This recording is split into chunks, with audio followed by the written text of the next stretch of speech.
Good evening everyone, I'm Vishal Salsekar and today we are going to cover the News Today articles for 29th January. So in today's News Today discussion, we are going to cover 3 articles in detail, which includes the first article regarding the solid waste management rules of 2026. So there has been new rules that have been now applied for the solid waste management, and these are the updates over the previous 2016 solid waste management rules. So we have to talk about that what are the important provisions pertaining to the solid waste management rules of 2026. Now next article is again regarding the similar type of aspect, but then the new thing, which is the plastic pollution. So both the articles to some extent will talk about the waste management, that how we have to ensure the management of the waste. So both are related to the similar type of topics from the perspective of the UPSC CSE, and there you can interrelate also, because when we are going to talk about the solid waste management rules, the plastics are also one such type of waste which are having very long life cycle, and in that particular case managing the plastic waste or the plastic pollution is also going to be very important. The third article is going to be regarding the sinking deltas. So you know that there are riverine features that is in the form of the estuaries and deltas. So the deltas are sinking. Basically there have been subsidence of the land nearby delta that is being observed. So we are going to talk about that despite they are very important ecosystem, why there has been sinking of deltas that is happening, and along with that, since they are very important, so what is going to be the impact of these type of sinking deltas on the entire aspects including the economy. Then having discussed about that, in today's personality news we are going to talk about Lala Lajpat, who was a very prominent freedom fighter, and then thereafter we are going to talk about certain other quick updates. So let's start the discussion with the very first article regarding the solid waste management rules of 2026. Now talking about the solid waste management rules, you can see over here that from the perspective of UPSC CSE examination, from the general studies paper 3, it is directly having the correlation where it is related to the environment and ecology section, right? So there are practical aspects regarding this that can be easily asked from the perspective of the GS paper 3. Simply they can ask the question regarding the solid waste management rules of 2026, how they are going to ensure the management of the solid waste. What are the methodologies and all these things that can be easily asked. Apart from that, the infrastructure and the urban development, because one such issue with respect to urban areas is the waste management, right? And after that, GS paper 2 governance and the policy implementation is also one such thing which is concerned regarding this particular area of the management of solid waste, because in the city or the urban sphere, you know that these particular urban governance related aspect is very important, and in the urban governance this waste management is a very predominant aspect. So let's start the discussion about this particular article. So what is the context? That the government has recently updated the solid waste management rules. So now the solid waste management rules of 2026, which are going to take over the solid waste management rules of 2016. So there have been previous rules also, but then there are certain updates, because over a period of time the types of waste that have got changed, and along with that the severity of different waste that has also changed, and that's why there was a need in order to update the rules. So in that particular context, the UPSC can ask the question regarding that which particular law or which particular statute under which these laws are being enacted or these rules are being enacted. So this is notified under the Environmental Protection Act of 1986. This can be a very easy prelims related pointer, and that can help you in order to eliminate the statement. Now it is going to be from the effect from the April 1st, 2026. That can be one such thing. And apart from that, the principles which are going to be focused upon through these particular provisions are the principle of circular economy and the extended producer's responsibility. Now what are these two concepts? This is very important. Circular economy, you know that whenever anything is getting produced, now there will be utilization in its entire life cycle, and after that, that can be recycled again and again can be brought in the economy. So there is no such waste generation after the end of the life. You know that there is recycling of many such products that is going on, and that is ensuring the circular economy. So circular economy is basically where the waste can be minimized or the generation of waste can be minimized. That particular thing is circular economy. Now what is the extended producer's responsibility? Now suppose there is a mouse that is being developed. Now after the end cycle of this particular mouse, what is going to happen with this? So this is having certain aspects of, let's say, plastic is there. There are fibers that are attached to this, right? So in those cases, the one who has produced these type of mouse, these producers have the extended producer's responsibility or extended responsibility in order to recollect. So those who are manufacturing these type of mouse, what they can do, they can ask the customer in order to return these particular type of the discarded pieces, so that they as the manufacturer can recycle that. So it is the extended producer's responsibility in order to type of waste that they are going to generate. They have the responsibility towards the collection, segregation and reutilization of those particular type of waste. Now talking about the key provision which are there in the 2026 solid waste management rule. So let's start talking about them one by one. So the first is regarding the 4-stream segregation of the solid waste at the source. That means if I, you, we are the people who are creating these type of waste, right? Whenever we are going to utilize any of the products, at the end of that particular product cycle, there is going to be the generation of waste. Now that particular waste has to be segregated at the source, because once it is getting mixed with a lot of things, there will be very difficult chances that it is going to be segregated. That's why the wet one, which includes the vegetables one, which includes the things that you are utilizing in your kitchen, right? So the kitchen related waste will come under the wet type of waste. Then there is a dry waste, which includes the paper waste also, which include the plastic waste also, which may include multiple other type of waste which is dry in nature. Then the sanitary waste, like the, maybe there are like the you have certain type of sanitary napkins also. There are many other things like the children's diapers are there. All these type of waste can be considered as the sanitary waste. And then there are special care related waste that are also there, which may also includes the discarded type of, let's say, paint material, or maybe the tin that are containing those particular paint, which may be also hazardous in nature sometimes. So that's why there has been a strict segregation related rules that are being mentioned over here. Talking about that, it is also defining that who are the bulk waste generator. Now if you and me are generating the waste, we are generating it at a household level. But what about the organizations which are generating the waste in a bulk manner? So it is defining that which will be the part of this particular bulk waste generator. So the floor area for that particular organization is roughly 20,000 square meter. So based upon the floor area, if suppose any organization is having the floor area beyond this, they will be coming under the category of the bulk waste generator. Similarly, there is the water consumption beyond 40,000 liter. So if the organization is having the water consumption beyond 40,000 liter per day, that will also be considered as a bulk waste generator. Along with that, there may be other criteria regarding the solid waste generation of more than 100 kg per day. That is also can be considered as the bulk waste generator. So this particular rules are defining now who are the bulk waste generator, and now this is also providing the responsibility on the bulk waste generator, which is the extended bulk waste generator responsibility, EBWGR, which is the bulk waste generators ka responsibility, that when you are generating the waste, there is a responsibility towards this particular waste. Jaise extended producer's responsibility hai, this is the extended bulk waste generator responsibility that is there.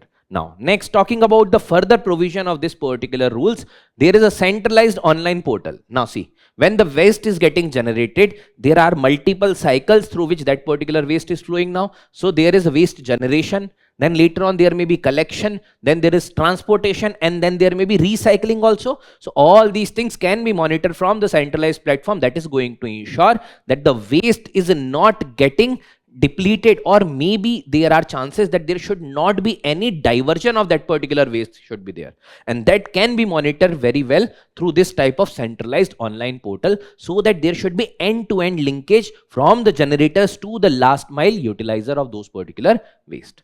Now, talking about the promoting use of the refuse derived fuel, means whatever waste we are generating, if that particular waste can be converted into RDF or the refused derived fuel, that means if the waste is having high calorific value, or if that particular waste is a wet type of waste which can be dried and that can be converted in the form of the pellets. So that first thing is, it is shrunk in size, so that even if we have to, let's say tomorrow we have to decompose that, or we have to deposit it at certain type of, let's say, landfills, so that space that is being consumed or space that is being utilized is going to be lesser. Second thing, that can also be utilized in the form of the fuel for certain industries, and for certain industries it is mandated, like the waste to energy convert करने वाला जो industries है, there it is mandated that you have to use the refused derived fuels. That means these type of pellets which is being developed by shredding of the waste, sorting of the waste, drying of the waste. That means you are removing the moisture from the waste, and then there is a solid pellet that can be converted and that can be utilized as a fuel.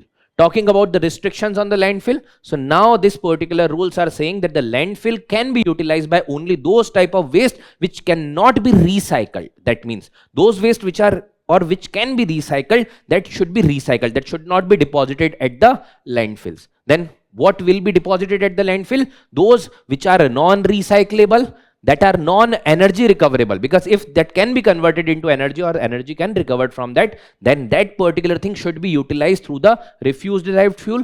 And apart from that, the waste and the inert material, like which is not going to react with any nearby surroundings. So those things only can be put in the landfillings. Now, what is going to be the impact of this? The type of mountains that are being converted in the form of the larger landfills that you are able to see, that will be eventually going to be reduced.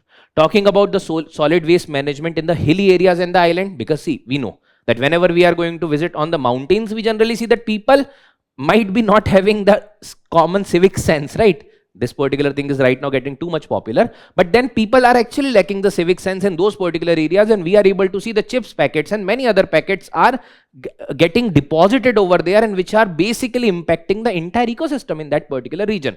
So solid waste management in the hilly area and the island, for that now the local bodies are being empowered that they can charge on the people. That means they can levy certain user fee on those particular region and also can regulate the inflow of the tourists. That's why you are able to see certain type of long queues that are available whenever there are vacations, right? So this particular solid waste management rules also talks about that. Lastly, imposing on the environmental compensation. So suppose karo if there are any chances jahan par environment ko deplete kiya ja raha hai or the environment is getting depleted, so there are the polluter pay principle that can be applied over there, and then there can be certain compensation that can be taken in order to ensure the compliance, and the compensation is taken obviously for the non-compliance, right? So these are certain important key provisions, and out of these, if the important ones, if you are able to write in the answer, then the answer is also going to be very, very enriched. And the analysis of that, because we have simultaneously discussed the analysis also. So if there have to be certain type of critical analysis based upon this particular solid waste management rules of 2026 that is being asked, now you are having pointers available in order to write that particular type of analysis also. Now, how UPSC had previously asked regarding these type of questions, even in prelims, even in mains, they had asked the question like, the extended producer's responsibility was introduced as an important feature in which of the following? They had asked, there were 4 options. Now try to identify that which is the first rule jahan par they had brought the extended producer's responsibility. All of them will appear comparatively right? So you have to do this particular thing. Now the next article again regarding the pollution, but this time the pollution is specifically pertaining to the plastic pollution. So the article is the study findings on the plastic pollution. There were studies that were being conducted, and that talks about that the plastic pollution which is being generated by us roughly in the span of 2025, where it is going to get doubled. That means the way we are utilizing plastics, the carry bags that you are able to see, all of these are generating the large amount of plastic. Even if it is getting disintegrated, then still we are able to see the microplastics, and that particular microplastics, whether it is through the food, whether it is through the air, we are actually inhaling that. And once we are inhaling, it is also going to impact a lot of bodily functions, including the respiratory tract.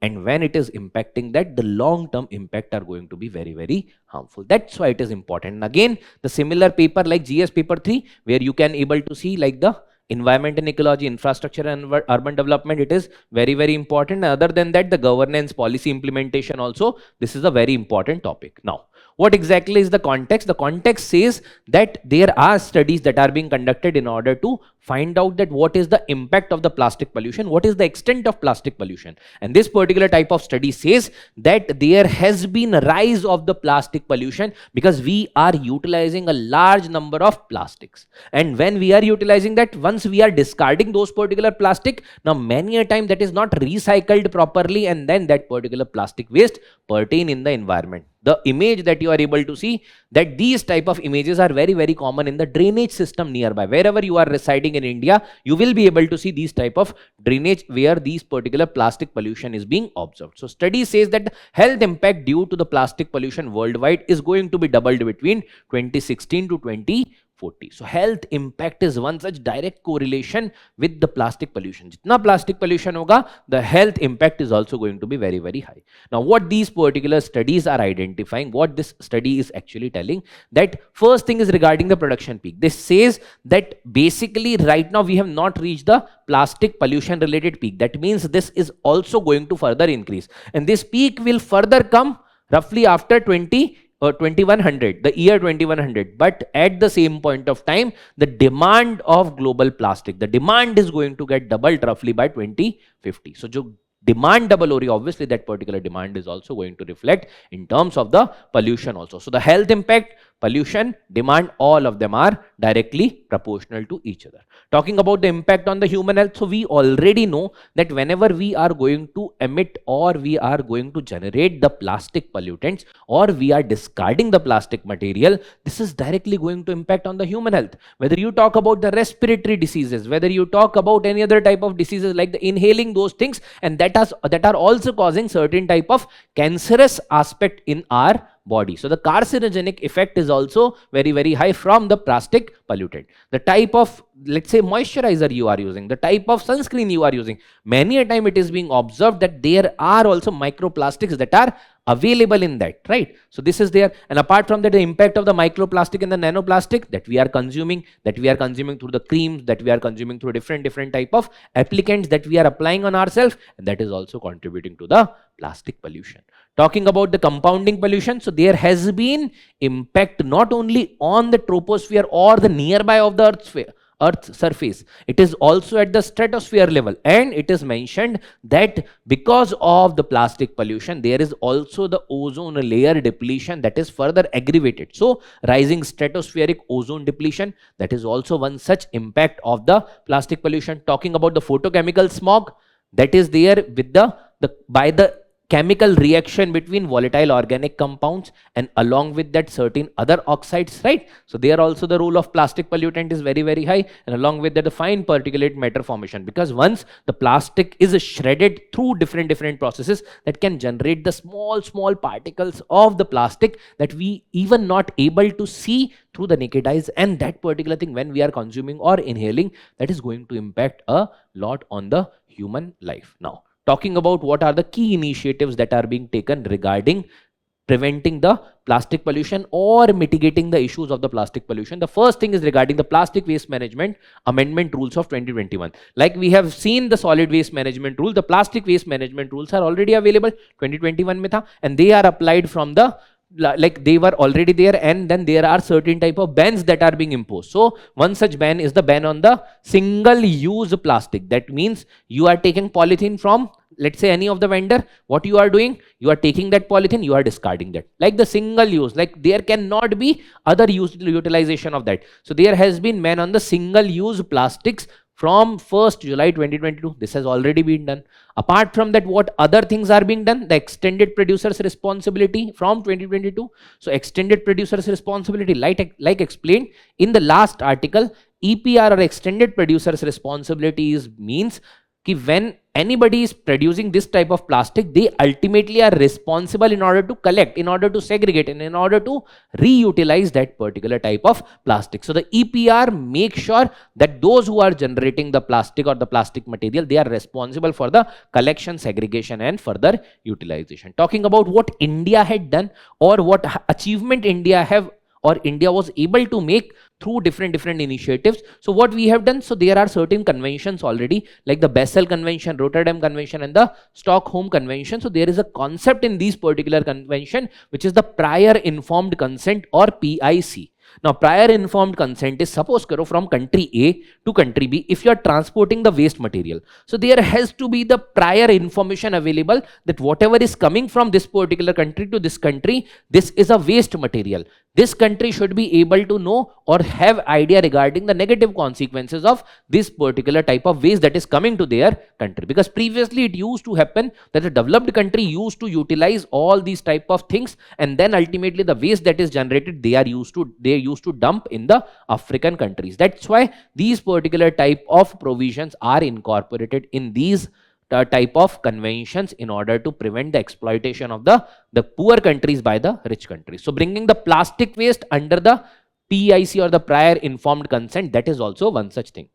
Apart from that, the G20 ka Osaka Blue Ocean Vision that prevents stop adding any of the new plastic waste to the oceans by 2050. That means by 2050 we have to limit the any of the new plastic waste that should be added in the ocean. Because see, again, over the land we know there are limitations, but over the ocean there are many other limitations. And when the sea and the associated species in the sea, they basically shred this type of plastics, now the collecting of the plastic becomes very, very difficult. And then we know that there is a Great Pacific Garbage Patch, and that particular garbage patch is basically preventing a lot of activities of different species which are dependent on the ocean related minerals. And that's why this Osaka vision of G20 that talks about preventing addition of any new plastic by 2050. Lastly, high ambitious coalition for the nature and people, which India had also joined, and this is to protect at least 30% of the world's land and 30% of the world's ocean from the plastic pollution by 2030. So 30% land, 30% ocean, roughly 30 into 30 is the initiative that talks about the coalition for the nature and people, preventing again addition of the new plastic materials in the ocean or dumping that particular thing over the land also. Talking about certain other initiative which includes the global initiative like the UNEP plastic initiative, that is also there. Ongoing negotiations on the global plastics treaty, right? Apart from that, India is also working through its own type of policies like the creation of the plastic parks, Swachh Bharat mission, where we are focusing upon first thing like the sustainability aspect, second thing is reduction of the pollution, and third is regarding the segregation of different type of waste. So all these things are there which talks about that there should be minimization or reduction of the plastic pollution or the generation of the plastic, basically that is going to ensure the sustainable environment, right? Now, talking about the previously asked question regarding this particular topic, now like last topic, that particular question was also relevant for here, and along with that there are certain other questions like what are the impediments in disposing the huge quantities of discarded solid waste which are continuously being generated. That means there is a large amount of generation of the solid waste. What are the impediments, issues kya hai usme? Then how do we remove safely the toxic waste that have been accumulating in our habitable environment? So here you have to talk about the process, methodology, and certain other conventions which are important, which are preventing the utilization or further generation of the waste, further addition of the waste, and along with that prevention of the hazard which is going to be developed because of this type of waste generation, right? So this was the second article. Now the next article is regarding the deltas of the rivers, and the article is mentioning that over half of the India's major river deltas are sinking. This is being told by study, and it is not only in India, across the world we are observing the similar type of trend. What is actually happening? That there is a delta. Now you generally will be able to observe that whenever the river meets sea, if the gradient or if the slope is gentle, if the type of material or minerals that are being brought by the river, those particular materials are comparatively high, the river is able to disperse that over a length where the river is meeting ocean or the sea, and that is forming the delta. So there are certain conditions attached to formation of delta, but majority of the major rivers are forming the delta because of the type of silt, the type of minerals that they are bringing along with them, with the flow. Also the flow should be comparatively lesser. If the flow is going to be very high, it is going to swept away all the type of minerals. So basically in those situations, what this article is talking about, that generally when a lot of people are residing on the deltaic regions, or we are too much utilizing the resources from the deltaic region, when we are doing too much agriculture in those particular regions, the impact of that, what is going to happen is that there will be aquifers का discharge. Aquifers क्या होता है? Basically they are the stream beneath the ground. So below these type of deltas also there are aquifers, and once the aquifers are going to get discharged, now there will be very high chances, because there is going to be hollow, and once there is going to be hollow, there will be subsidence of the land, and once the subsidence of the land will be there, there will be deltas that are going to sink. So maybe a chance that the minerals now going to swept away and there may not be any more delta. So the point simply here is that there are multiple factors which are contributing to the sinking of the deltas. We will talk all of them one by one. Now from the perspective of UPSC, GS paper 1, physical geography, geomorphology, it is important because river and the features developed by river or the riverine features, that are important. Along with that, the population geography, settlement, it is important. Along with that, GS paper 3, environment and ecology also, this is important, right? Now talking about the context, so the reports or the studies are mentioning that the Ganga Brahmaputra, then there is a Nile river which is in Africa, then the Mekong river, Southeast Asia, then Yangtze, China, right? Amazon, Irrawaddy and Mississippi river, all of them are showing certain characteristics where roughly 57% of the total deltaic area accounts for the 57% of the total subsiding deltaic area of the world. That means total deltaic area जो subside हो रहा है, 57% is only available in these rivers. And generally you will be able to observe that there are mega cities surrounding these particular rivers. And जब mega cities है, that means obviously the population pressure is going to be very, very high. And if there are going to be any disruption, it is going to impact the large amount of population also. Now, talking about the reason why these particular sinking related phenomena is being observed in those regions. So the first is the excessive groundwater extraction. Now there are aquifers. Suppose karo this is a delta where the river and sea are meeting. Now suppose karo this is the delta. Now there is, let's say, a large amount of aquifer where the water is there, but what you have done, you have extracted the entire water out. Now there is going to be a hollow. Once there is hollow, there will be downward pressure that is applied and there will be sinking of this particular land. Now this land is basically going to subside, and when this land is going to subside from the previous level, let's say this was the previous level, this is going to be the new level. Now there is a subsidence that is being observed, and this is at a very large level. Why? Because of the excessive groundwater extraction. Why? Because of the population pressure. जैसे जैसे population बढ़ेगा, water need is also going to increase. Along with that, the agricultural related pressure. All these things are going to impact the type of deltaic settlement and the subsidence or the sinking of that particular region.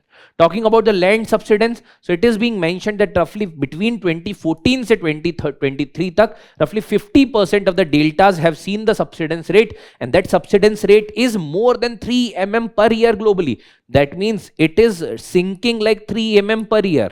And this is being observed between 2014 to 2023 tak, roughly 50% of the deltaic region. That means it is not one country's issue, it is across the globe. This is the common issue that the countries are facing. And there are certain rivers like the Brahmani river is there, then the Mahanadi river is there. So basically जो river ज़्यादा vulnerable है, जहाँ पर ज़्यादा sinking हो रहा है, right? And this thing is going to impact the entire settlement which is settled in that particular region. Talking about the further aspect like the reduced seasonal silt deposit, because how deltas are being formed. Suppose karo there is a river that is coming and this river is bringing the large amount of silt. So that particular silt is now going to get deposited over here and we are able to see the delta like formation in this particular region. But suppose karo if there is certain project that is developed over here, now the silt is reduced after this particular place. Do you think that there is going to be more silt in this particular region? No. So if there is not more silt, obviously there is not going to be the further formation of the delta. Then eventually this delta is going to get eroded. So reduce seasonal silt deposit, which is essential for maintaining the elevation. Agar silt hi nahi hoga, because ultimately what is getting deposited is silt. Silt hi deposit nahi hoga, so gradually this is going to get down. Because of the erosional factor that is also going to be there, right? So all these things are basically impacting or leading to the sinking of the deltaic region. Now, talking about the river deltas, what river deltas are exactly? So they are the depositional feature. They are basically whenever the silt is going through or passing through that particular river, this depositional features are going to get deposited at the end of the river where the river is meeting sea, and actually that is going to form the delta. If the flow of the river is too much high, in that particular case, deposition will be comparatively lesser. If the silt is going to be less, deposition is going to be lesser, right? So that's why they are the depositional feature. Now, conditions which are needed in order to form the delta, there are certain prominent conditions. The flow of the river must be slow, because if the flow is going to be high, this flow is going to remove the entire silt material. Apart from that, steady enough to ensure the silt deposition. Suppose karo, if the gradient is right now like this, if the gradient tomorrow goes like this, obviously there is not going to be any deposition of the silt over here. The entire silt is going to get down in that particular sea or the other body where this particular river is meeting. Now talking about the another type or another aspect regarding delta, so they generally occupy lesser area, because see, they are generally observed at the end of the river. So there is entire length of the river. Let's say if a river is, let's say 2000 kilometer, so maybe the deltaic region might be having 5-6 kilometer wala area. So they are occupying just the 1% of the land area. But what they are providing, roughly 6% of the global population ko support through the minerals, through different type of land related support, through the agricultural support, through the water support, right? And apart from that, once they are hosting the population, there is going to be development of the cities. So roughly 10 out of the 34 mega cities of the world are situated in the deltaic region. You see India, you see China, you see Thailand, or any major region, you will be observing that there are mega cities situated around those deltas. That's why the deltas are very important, right? Now, what are the measures that can be taken in order to protect the delta? So first is regarding the integrated approach, where the prioritization can be provided in order to ensure the subsidence mitigation. Means there has to be those areas where the subsidence is being observed comparatively at a higher level. That subsidence wale region mein there has to be the prioritized focus. Now the focus can be, there can be recharging of the aquifers, there can be certain limitations that can be provided in order to prevent the excessive utilization of the aquifer water, or maybe there can be support for the alternative form of farming. So there may be n number of measures that can be done in order to ensure the integrated approach. Talking about the targeted intervention, so addressing the subsidence as an immediate and the localized challenge. So different region might be having different reasons in order to ensure the subsidence, but that have to be countered. Broader efforts to counter the climate change, because ultimately ho kya raha hai ki many places pe it's not like land is subsiding, many places pe it is the sea level that is also rising. So we have to ensure it in a holistic manner where both the problems can be curbed simultaneously. Talking about the advanced monitoring, because see, we do not exactly know, because if it is an wala thing, so it is very less type of elevation or subsidence that is going on, which is preventing the micromanagement. And in a year, if there is 3 around subsidence, it will be very minuscule. But in a longer span of time, it is going to be very impactful, right? So that's why there has to be the advanced monitoring tool like the INSAR, which is the interferometric synthetic aperture radar. Like through the advanced technological utilization, you have to ensure the changing in the geography of that particular region in order to identify that why these things are happening, and if at all happening, so how that can be mitigated. Now talking about the importance of deltas, we have already briefly talked about that. So they are providing the ecosystem services like the water filtration, then the high level of the ecological productivity is also being provided. Dynamism is also there associated with the deltas. Along with that, the wetland related habitat, so they are supporting the wetland related habitat, they are supporting the plants, they are supporting the animals. So you can see the lilies, hibiscus in the delta, along with that the predators like the Sundarbans tiger. Apart from that, the protection, so they are internally also they are protecting, externally also they are protecting. Internally means basically they are preventing the floods from the river, and also from the side of the sea or the Great Lakes, there may be certain storms that may be there, and those particular storms may be prevented by the deltaic region, because this provides the transition in order to settle that particular storm. Right. So this is it regarding the major articles that we had to discuss. Now the next is regarding the personality in news, and today's personality is in news is Lala Lajpat Rai. Now Lala Lajpat Rai was a prominent figure from the history perspective, and in the modern Indian history he contributed significantly. Whether you talk about the social aspect, whether you talk about political aspects, economic aspects, or organizational aspects, in all these manner he had contributed significantly, even in the literary aspects, right? So PM recently paid tribute to the Punjab Kesari Lala Lajpat Rai on his birth anniversary, and that's why this particular personality we have to talk about. Now he is related to the extremist faction of the Indian National Congress. So the Congress was divided into two main factions once the Congress was formed. Just after that, there was two type of ideologies that emerged, and the predominant was obviously the moderate ones. But gradually, once the moderates were not able to get any major success after the 1892 Indian Councils Act, then after that there were certain disgusted followers of Indian National Congress who thought ki bhai dekho, moderates approach are not functioning anymore, we have to go for the extremist approaches, and that's how the personalities personalities like Lal Balpal, Lala Lajpat Rai, Bal Gangadhar Tilak and Bipin Chandra Pal, along with the personalities like Aurobindo Ghosh, they functioned in the form of the extremist group. Means they were propagating the ideas like the boycott, they were propagating the ideas like spreading the movement in different regions. And one such prominent movement that was initiated by these people was the after the partition of Bengal, the Swadeshi movement, entire Swadeshi movement mainly being led by the extremist faction. Now, he was also elected as the president of the Indian National Congress, which was in a special session which was held in Calcutta in 1920. So, in the 1920, there was one such session, Nagpur session of INC, very historic session. Other session was in Calcutta, which was a special session. Also, he led the All India Trade Union Congress in 1920. He became the president of that. So basically, he was an organizer. He was a person who was able to formulate the movement towards the country. Further organization established by him include the Hindu Relief Movement. Apart from that, the Indian Home Rule League of America, once he went to America after the Swadeshi movement, then he also tried to organize the people regarding the self-rule. Then there was Servant of the People Society, that was also there, right? So these are certain key organizations established by him. Now, apart from that, there was also a bank, Punjab National Bank, where he provided the main focus or main support in order to form this particular bank. So he is considered as one of the pioneers of the Punjab National Bank.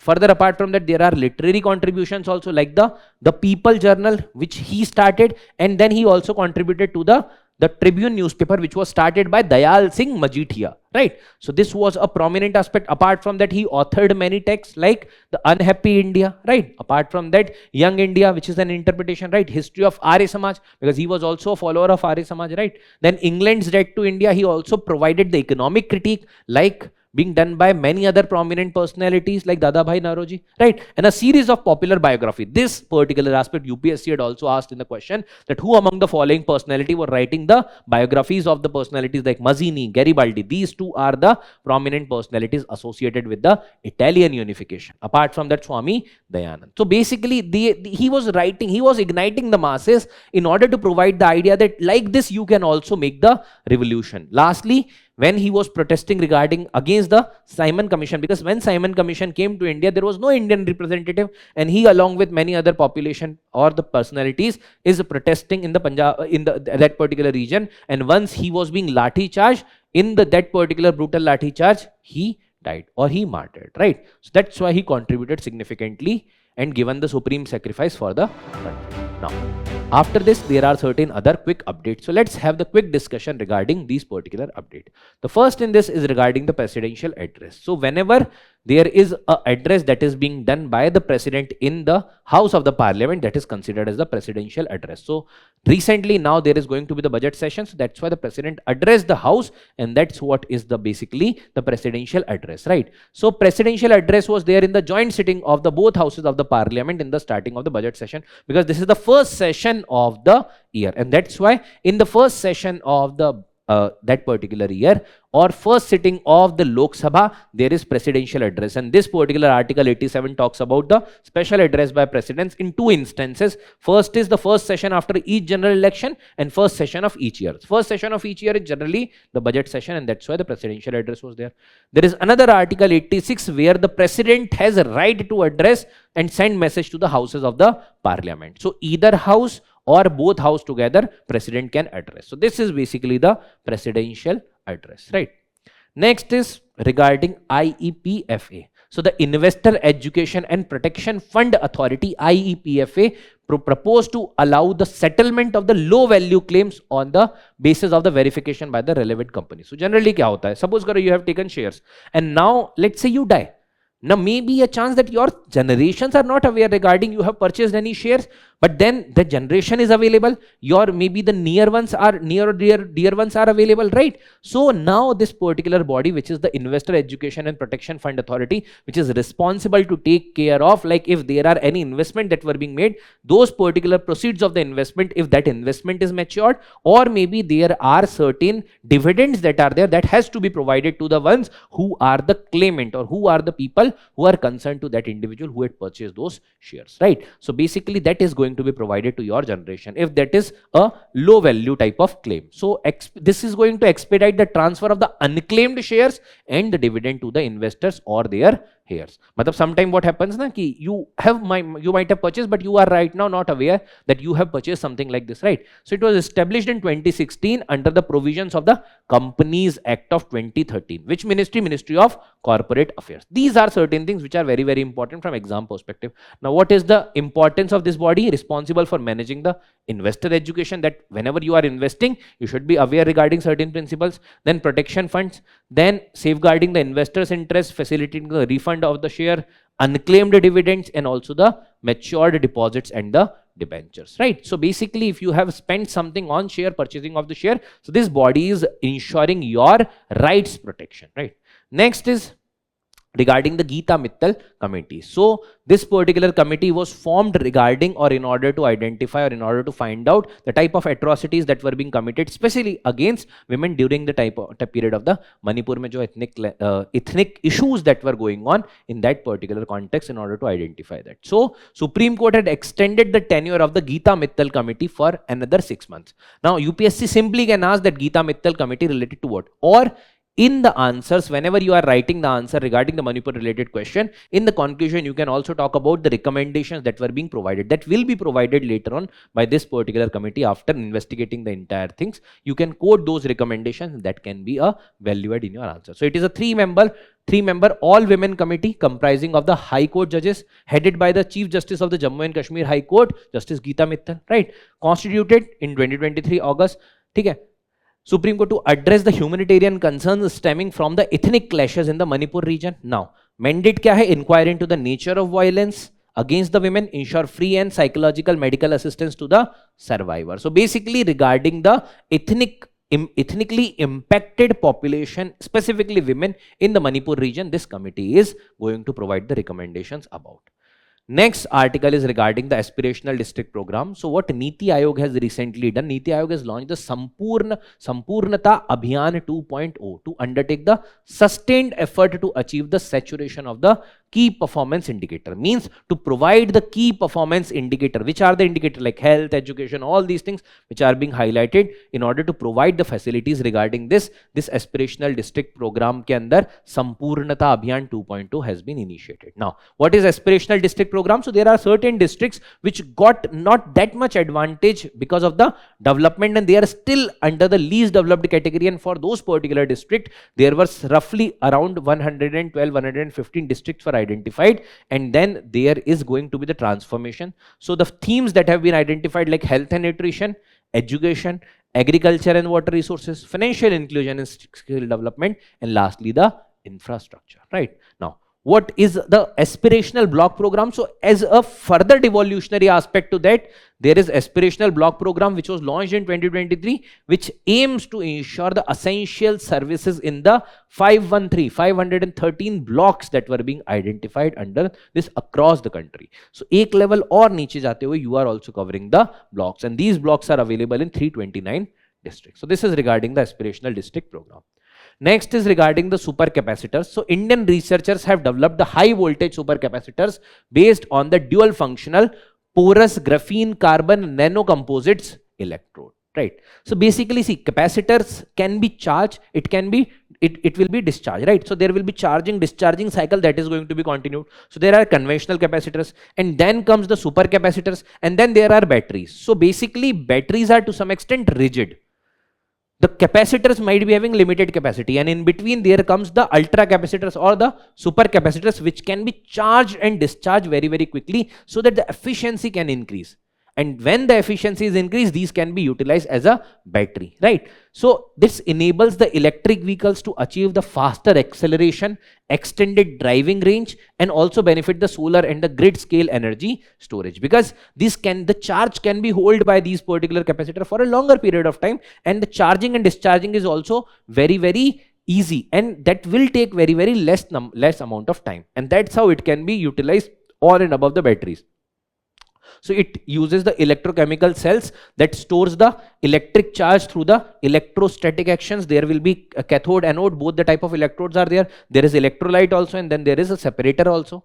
But then as compared to the conventional battery, the charging and discharging speed is comparatively lesser. It's not speed, the time period that is taken to charge and discharge, that will be lesser, and that's why it can be used with more efficiency. So it used the electrode material with the thinner dielectrics and the high specific surface area for attaining the higher capacitance. So surface area is comparatively high, right? Longer life cycle, high strength, and the environment friendly nature. Next is regarding SJ-100 aircraft. So there is HAL and the Russian United Aircraft Corporation. They have signed the deal in order to develop the commercial aircraft. So होता क्या है कि there are a lot of local routes available, right? But then generally the larger plane or large size plane are being utilized for those shorter route, roughly less than 3000 kilometer. Within country range में there can be multiple routes where there may be need for the smaller planes which can accommodate roughly 100 people. But then there is a need for the specific type of aircraft which can maneuver easily, which can be ensuring the limited flight capacity and limited sitting capacity, right? And in that particular case, Russia and India have signed a deal in order to jointly develop in India. So the new generation short haul jet aircraft which are like basically short distance cover करने के लिए with limited capacity that is being developed, right? So it is using advanced aerodynamics, digital fly-by-wire control, apart from that state-of-art cockpit with the control side sticks. Basically the advanced type of aircraft that is being developed. Now HAL is going to develop this in the India. So basically this is part of the Make in India initiative aimed to ensure the lesser import dependency. Right now we are dependent either on Boeing or Airbus. And in case if the type of services not being provided, for example, recently there was a software glitch and that particular glitch resulted into downing of many such aircraft. So that type of things should not happen, and that's why we should be having indigenous capacity also.